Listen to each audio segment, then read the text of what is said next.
17 বছর ধরে এই দেশে বাংলাদেশে কোরআনের হাফেজ থেকে মাওলানা 1500 থেকে 2000 পর্যন্ত যুবকদেরকে শহীদ করে যারা এই দেশ থেকে পালিয়েছে, এই যুবকদের জীবনের বিনিময় এই বাংলাদেশে ইসলাম নামক সন্তান জন্ম হবে। এদের মাধ্যমে বাংলার মসনদে কোরআনের পতাকা চলবে, উড়বে উড়বে ইনশাআল্লাহ। আপনি রাজি আছেন? হাত উঁচু করে দেখান।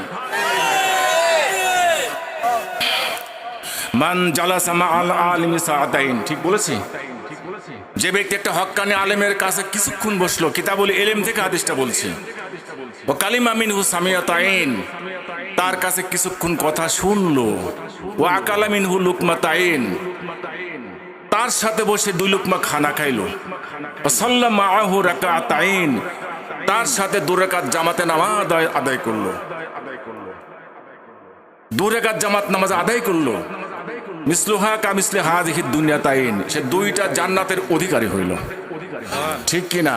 তাহলে এই দেশে ওই কোরআনের আইন ওখানে পাশ হওয়ার জন্য আমাদের সকলের চেষ্টার প্রয়োজন আছে কিনা?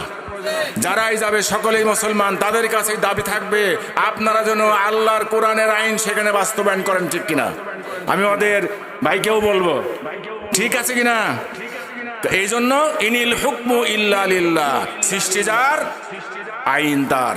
শুনে রাখুন, পৃথিবী শুরু থেকে এ পর্যন্ত ইসলামের সাথে বিরোধিতা করেছে 3 শ্রেণীর মানুষ। কয় শ্রেণী?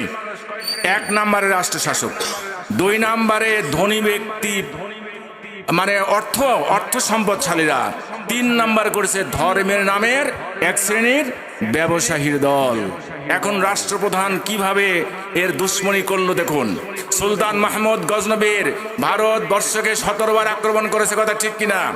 তার মৃত্যুর 47 বছর পরে তার কবর খুঁড়ে দেখা হয়েছে, কেবল মনে জীবিত মানুষ শুয়ে দেওয়া হয়েছে, শরীরটা নরম তুল তুলেছিল।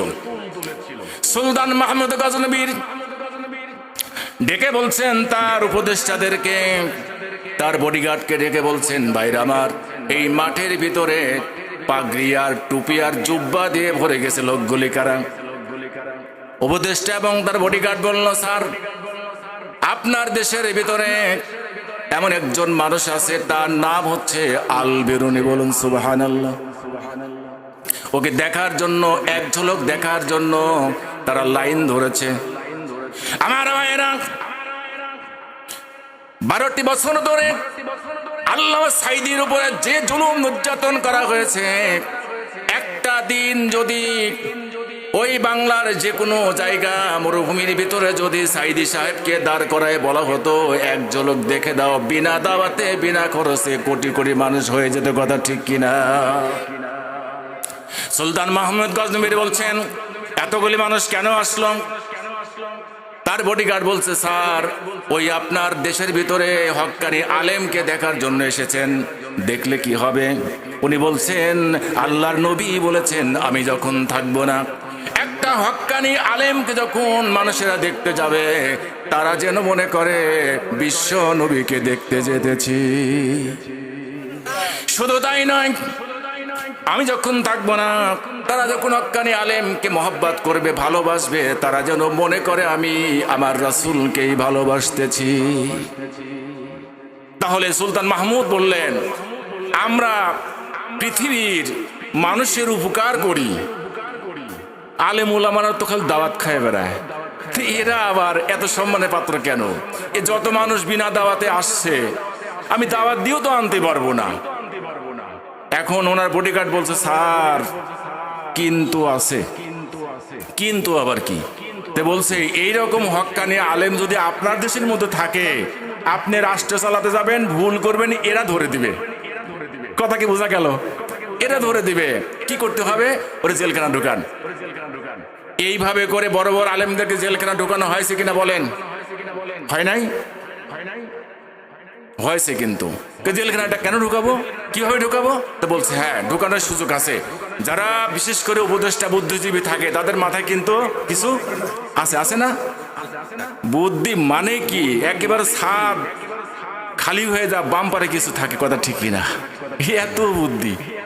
এখন উনি বলছে, স্যার, এই সুলতান আল বেরুনিকে জেলখানা ঢুকান। এই মেয়েটা তোর কথা মতো বেরুনিকে জেলখানে ঢুকাবো আর জনগণ আমার পিটাবে, তুই ভালো বুদ্ধি দিলি, কেমনি করে ঢুকাবো? স্যার ওই মাথার বুদ্ধি আমার আছে। ওরা 3টা প্রশ্ন করবেন, ডাকেন। 1 নম্বরে বলবেন, আপনি আলেম, আপনারা যে আলেম, আপনারা যে আল উলামা ওয়ারাসাতুল আম্বিয়া বলেন, নবীদের উত্তরাধিকার, বাস্তব প্রমাণ করে দিতে হবে। 2 নম্বর হচ্ছে আপনারা যে মানুষের উপকার করেন সেটাও বাস্তবে প্রমাণ করে দিতে হবে। আর আপনি যে সুবক্তগিনের পুত্র এটাও বাস্তব প্রমাণ করে দিতে হবে। আচ্ছা বলেন তো, আমার বাপের পুত্র আমি, এই প্রধান অতিথি কি বলতে বাস্তব প্রমাণ করতে পারবে? কেন কি সম্ভব?